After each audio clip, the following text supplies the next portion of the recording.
Harganya kalau ayam bakar per potong dia 15.000. Kalau ayam goreng ada dua versi, ada yang 10.000, ada yang 15.000. Kalau ayam gulai satu potong 10.000.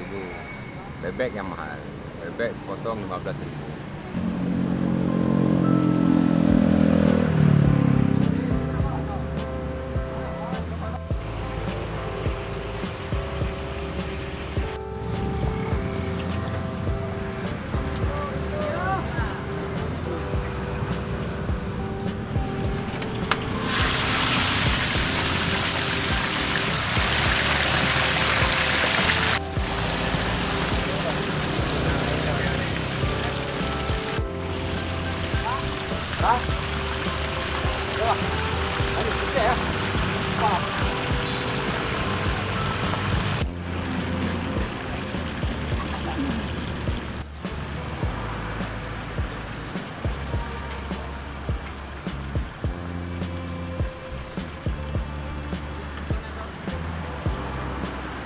Proses perbuatannya kalau ayam, bebek atau lain-lain itu kita ambil pagi baru kita proses.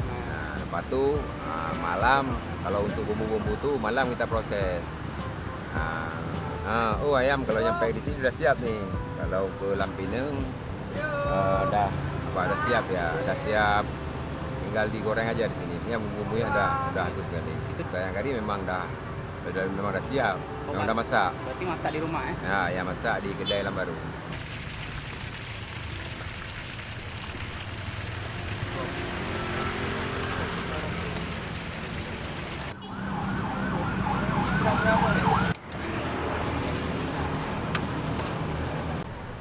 Kalau bulan Ramadan kita ada buka cabang di Lampineng.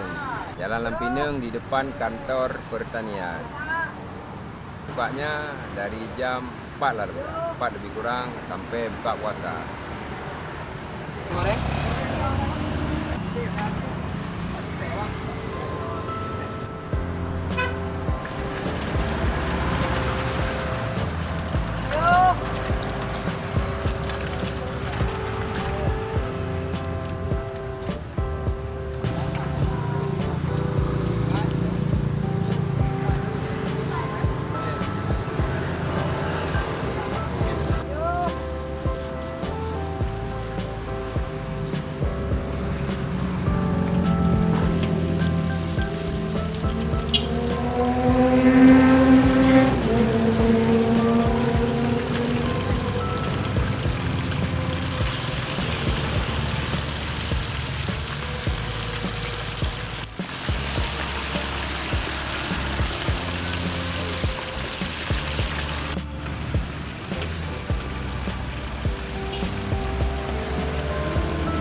Kalau untuk ayam goreng itu lebih kurang 100 ekor.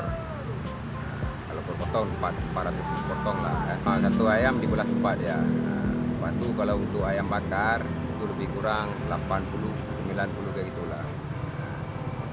Untuk ayam gulai 50 ekor satu hari. Bebek 20 ekor. Itu ikan payah tuh banyak agak tuh dalam 10 kilo satu hari.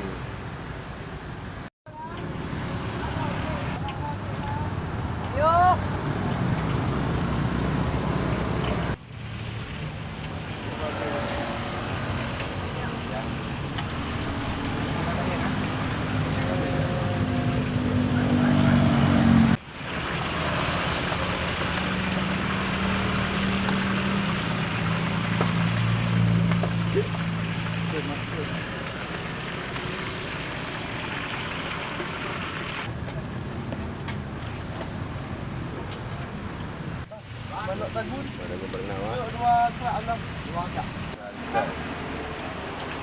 Kalau agak itu.